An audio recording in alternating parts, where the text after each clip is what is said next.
In this week's Motor Week, Ian Royle drives the new Lexus IS200, Phil Sayre tests the quirky Mitsubishi Space Star, and Richard Hammond looks for enough road space to stretch the legs of a monster Audi A6.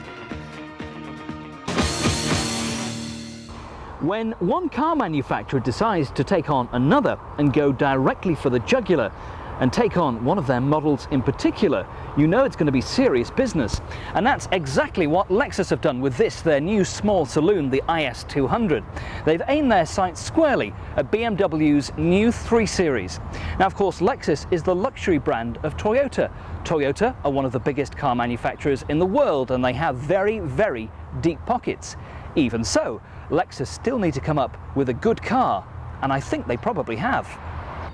The styling of the IS200 is very smart on the inside, as you'll see in a moment, and in my opinion, on the outside it has shades of Ford's new edge design policy with some very, very sharp angular lines. It looks better than the 3 Series, dare I say it. Only the Alfa 156 is more gorgeous.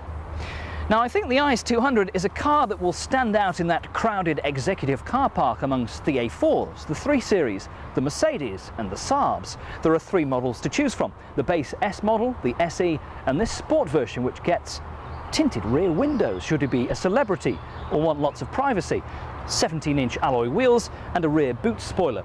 And it's also here at the rear where I think the IS200 looks most like its big brother, the GS300.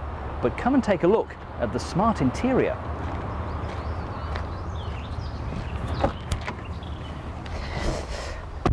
Inside, it's very smart with some really striking features like the dials designed to look like a chronograph watch. You want to reach out and grab it and rotate the bezel, which of course you can't.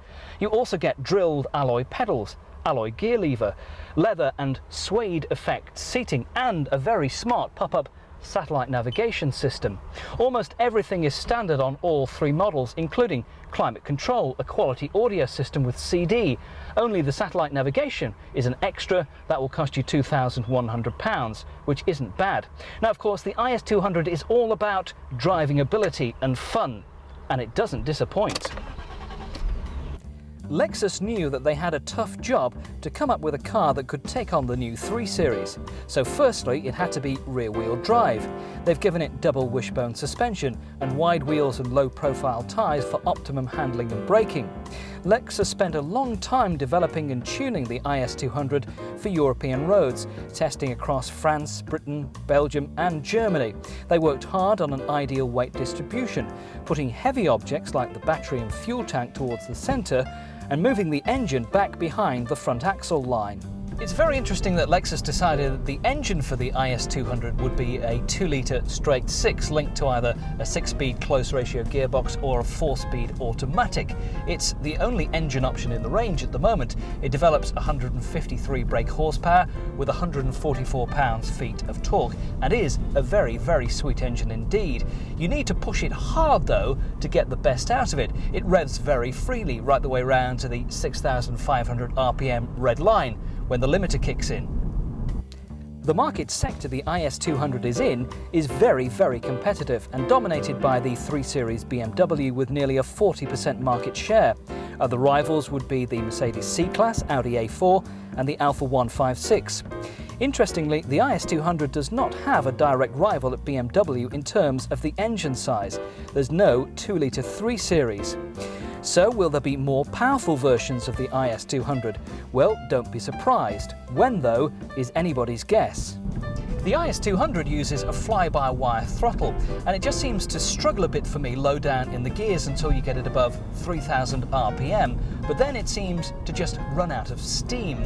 After all, 153 brake horsepower is not that much for a car of this size. Oh, for an extra 30 or so brake horsepower, that would make this car truly great. 0 to 60 times not bad at about 9 seconds and a top speed of 137 miles per hour. It's certainly a very entertaining rear-wheel drive car. The ride is firm without being harsh. The steering has just the right amount of feedback to let you know what's going on. Head towards a corner and it goes exactly where you want it to do. The gear shift and clutch take a little bit of getting used to make really precise changes, but once you've mastered that, you're away.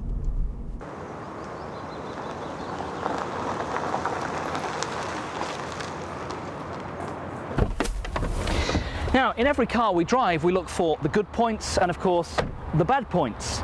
And to be honest, there aren't that many bad points with the new IS200. It's quiet, it's refined, you know it's going to be reliable.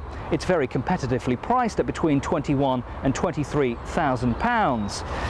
Lexus aim to sell around 8,000 of these a year, which doesn't sound unrealistic. It's just a shame it doesn't have a bit more grunt and a bit more power. Who knows, in the future, it may well do. And if it did, it would make the Lexus IS200 into a really superb car.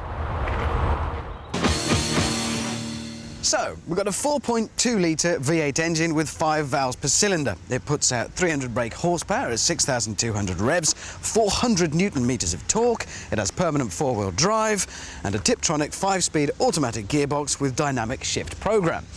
And it's an estate! Despite weighing in at a very healthy 1,785 kilograms, it'll romp happily from 0 to 60 in a nudges over 7 seconds, which scares the devil out of many a GTI driver at the traffic lights.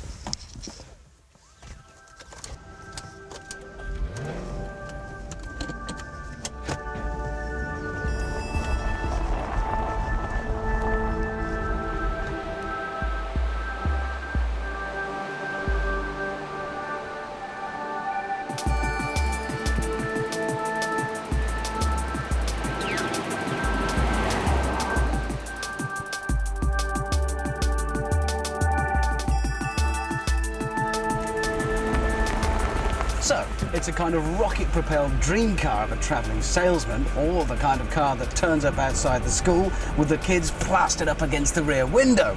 But Audi certainly don't let us loose with all of this power unfettered by technology. Oh no, heaven forfend. So we get Audi's famous Quattro permanent all-wheel drive system and a limited slip centre differential. But what we really want are some initials. All the best cars have lists of initials nowadays, and if you're spending 46 grand on an estate car, then you want lots of initials, and really important sounding ones too. We get EDL, ASR and ESP, those being electronic differential lock, anti-slip regulation and electronic stability program. The net result of all of these being an incredibly clever system for distributing power and braking to the wheels that need it most at any given time. We also get DSP, Dynamic Shift Program, on the automatic 5-speed gearbox, and ABS with Electronic Brake Force Distribution, EBD. And the good news is that put together as a package, it all works. The A6 is a very impressive drive. That huge engine provides seemingly limitless thrust. Doing 0 to 60 in 7.1 seconds in a car of this size feels a bit like sitting on top of a falling piano. And the braking is equally good. It'll soon have your eyeballs bouncing off the back of your sunglasses. And the grip, it never seems to run out. Those enormous tyres will, I suspect, continue gripping long past the point when the G-forces have rendered you unconscious. And of course, don't expect it to be frugal. You'll be lucky to manage 22 mpg, and around town, you can enjoy watching it sink to 14 mpg. The interior is beautifully crafted and seems to be using only the best materials available. I don't just mean the leather, which is gorgeous, it's beautifully grained and feels lovely to the touch, but the plastics as well feel equally good to the touch and equally reassuringly expensive. Ergonomically, it's excellent in here. Everything is laid out to fall immediately to hand, and it's pretty highly specified. We have individual controls for the air conditioning for the driver and front seat passenger, and electric everything, including the seats, which are electrically adjustable, as is the lumbar support in the back of the front seats. And I've got to say, if anything, there is too much lumbar support. On a long journey, I found myself arching my back rather, which does become a little bit uncomfortable. Whereas the rear seats are an absolute delight. They are supremely comfortable and supportive. On a long journey, they are a fantastic place to be, and it's well equipped back here as well. We've got individual little air vents for the rear passengers and a lighter so you can light your fags, and we've got the neatest coat hanger I have ever seen on any car on both sides. That is just reptastic, and we mustn't forget this is an estate car, and it certainly doesn't fail on practicality. The load space is enormous, but that practicality doesn't come at the expense of quality, and it starts here with a load cover, usually the nastiest, shabbiest bit of any estate. In this instance, it's lovely. And then at the back we even have an optional little guard for the doggy to keep him safe. And as soon as you pass this chrome guard strip at the entrance to the boot, everything is of the highest possible quality. There are spring-loaded cargo hooks, and there's even a cargo net fitted in its own little slot. This might be the boot of an estate car, but it is still nicer than any part of my own house.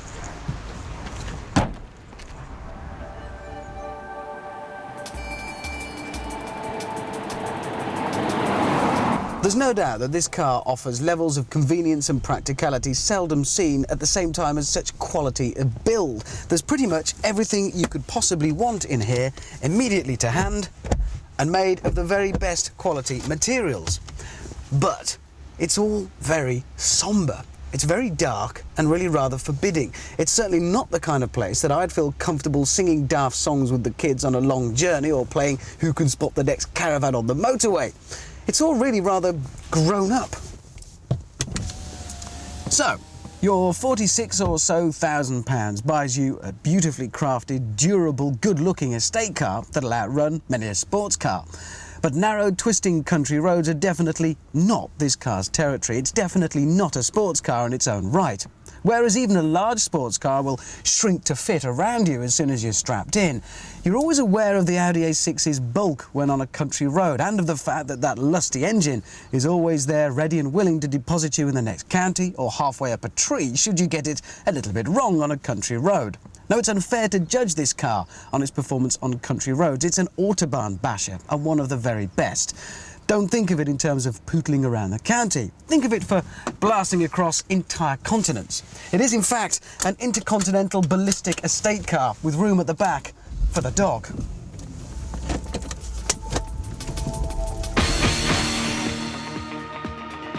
Controversy has surrounded the NCAP MPV crash tests we reported in last week's Motor Week. Chrysler, whose Voyager fared particularly badly in the offset 40-mile-an-hour frontal test, have issued a statement extolling the car's excellent safety record. Sweden's largest insurance company, Folksam, have given the Voyager its highest safety honour membership of its golden group of vehicles, which have records of at least 50% better than the average of the 70 vehicles monitored. It's in with some illustrious company: the Audi 100 and A6, Saab 900 and 93, the Saab 9000 and Volvo's 850 and S70 and V70. The statement from Chrysler says, these results are based on studies of actual road accidents rather than static crash tests. The insurance company records injuries sustained and gives a rating based on these results. In part 2, guest presenter Patrick Watts looks at owning a Caterham.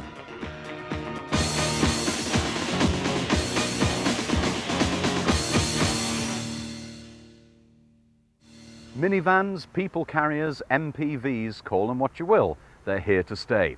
It's reckoned that around a quarter of all cars sold in the UK now are MPVs, and that figure's likely to rise as high as a third in a very few years. Arguably, Mitsubishi invented the concept of the MPV in 1983 with the Space Wagon, still in production today, and this is its baby brother. Now, MPV theory is quite simple. If you want more space, go upwards rather than outwards. Does it give a lot more room? The short answer is yes, it does. We'll talk more about that later. First of all, let's see how it drives.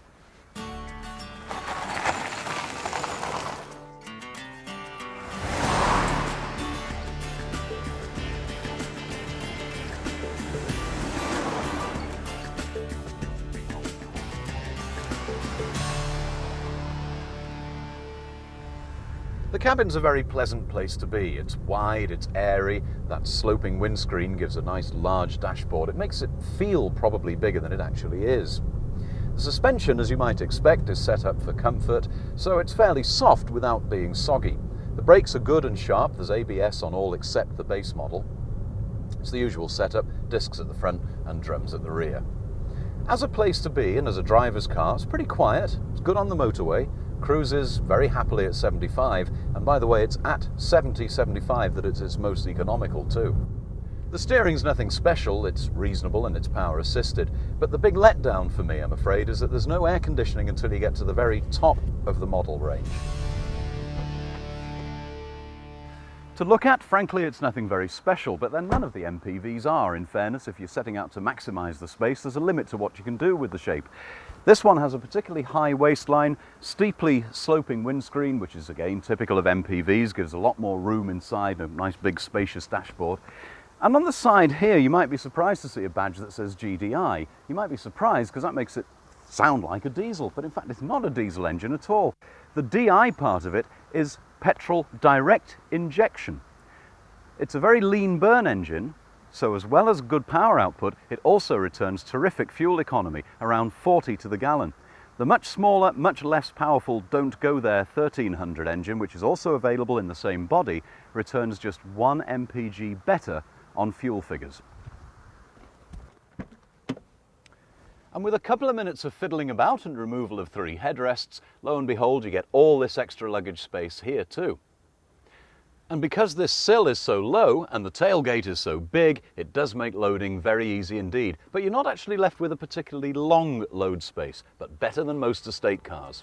The cheapest Space Star is the 1.3i at £11,200 on the road, and the range-topping 1.8 GLS is £15,340. We tested the 1.8 GLX, costing £14,000 on the road. Top speeds 118 miles an hour, 0 to 60 time 10.4 seconds. There's a 3-year unlimited mileage warranty, and Mitsubishi do have an excellent reputation for reliability. With a warranty like that, they need to. That said, this Mitsubishi is made in Holland alongside the Charisma and the small Volvos. And frankly, the build quality is not as good as a Japanese Mitsubishi. If mini MPVs are indeed to be the next big thing, then I reckon this one makes sense. It should hold its value well, and that tremendous warranty will certainly help there. Is it a real MPV? Well, in fairness to Mitsubishi, they don't say it is. They call it a high-roof hatchback. And for sure, it makes a good alternative to a conventional estate car or a large hatch. Loads of room for family and for luggage, and with those tremendous fuel consumption figures, maybe you shouldn't feel too guilty about taking this one solo on the commuter run. People often ask me what I do for kicks. After all, I race cars at weekends. I like to hone my reactions with toys. As they say, the difference between the men and the boys is the size of their toys. Well, actually, I'm not flying this helicopter. It's actually Mark Tilbury over there from Model World that's flying this helicopter. I can, but it's a bit too windy today. Every time it's windy, I crash. And it's Mark Tilbury from Model World who I spend all the money with. His vast fortune he has given me back, in a small degree, by buying off me the Caterham I built for my wife. This is a Caterham scholarship car, and my wife competed in 1 year of the Caterham Scholarship Championship with it, me being team manager, team owner and mechanic, and it was great fun. I enjoyed building the car, I enjoyed maintaining the car, I enjoyed repairing the car, but it hasn't actually been damaged very, very much, Mark, honestly it hasn't. But let's see how it goes on the road.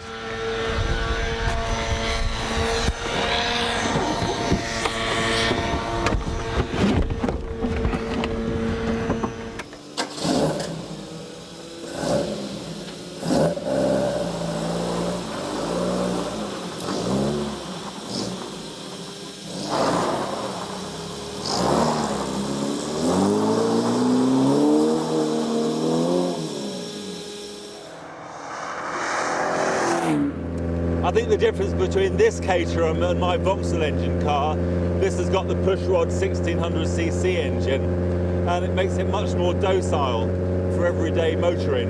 It's a lot more economical as far as fuel's concerned. It's a cheaper car, but it's still as much fun. You can have a lot of fun knowing that you're actually probably doing near on 40 miles to the gallon. So what you have is a highly developed, very sophisticated suspension system that is only really appreciated when you take the car to the limit and beyond. The car will understeer initially on the way into the corner if you want it to. It can oversteer slightly on the way out of a corner if you want it to. The balance is so fine that a slight lift off mid-corner or accelerate mid-corner can change the whole balance of the car, and really mid-corner you steer the car on the throttle.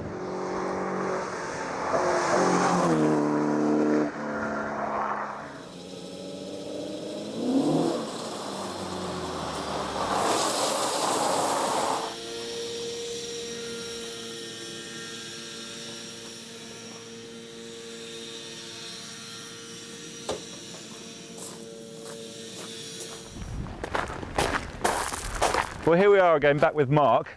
Mark, you're the proud owner of a very nice Caterham. You've had it for 2 years, ex-Patrick Watt's car. What do you think? Are you happy with it? It's an absolutely superb car, mechanically sound, very well built, drives superbly. Can't wait to get up in the morning, if the sun's shining, jump in the car, get out, give it a good thrashing. Well built, I think, is the word there. I introduced you to Caterhams by letting you have a go in the car initially at Brands Hatch, thrashing it round on a track day. That's right. What do you think of track days? Yeah, well, the on-track days are absolutely superb. You can take the car right to the limit on a variety of British tracks such as Brands Hatch, Thruxton, Snetterton, and it really is good, right to the edge in perfect safety, really. And into the gravel, I know the answer to this one, but into the gravel occasionally, yeah, maybe? You can end up in the gravel when you're pushing the car to the limit, but again, the gravel traps are there as a safety measure, and it's no danger to yourself or to any others on the track, which is great. I think the point is that Caterham is really a race car for the road. It's a very good road car, but it's a fantastic race car, and really, unless you actually take it on a racetrack, you just don't realise how incredible the car is. I've still got a Caterham. And this is it.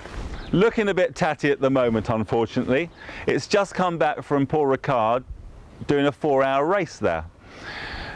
Other events I did in it last year were Spa. I did a 2-hour race at Spa in the pouring rain. Events my wife did in it, shopping in Tunbridge Wells, shopping at Lakeside. And between these various events, all we do is change the tyres, spring settings, and it turns it from the ultimate race car to the ultimate road car. It's actually quicker round a lot of race circuits than an actual touring car. On the road, it's absolutely unbelievable. As I said earlier, boys and their toys, you just want to get in and have a play.